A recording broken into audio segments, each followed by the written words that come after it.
টাঙ্গাইলে ভেটেরিনারি পেশার দক্ষতা, নৈতিকতা ও পেশাগত উন্নয়ন বিষয়ে সেমিনার অনুষ্ঠিত হয়েছে। দুপুরে শহরের স্থানীয় একটি রেস্টুরেন্টে এর আয়োজন করে বাংলাদেশ ভেটেরিনারি অ্যাসোসিয়েশন।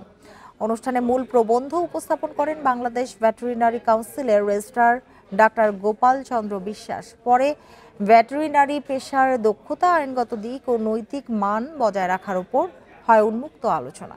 এ সময় নিজেদের মধ্যে যোগাযোগের মাধ্যমে এই পেশার উন্নয়নে আধুনিক প্রশিক্ষণ, উন্নত চিকিৎসা পদ্ধতি এবং জনসচেতনতা বৃদ্ধির মতো গুরুত্বপূর্ণ নানা বিষয়ের ওপর গুরুত্ব আরোপ করেন অতিথিরা।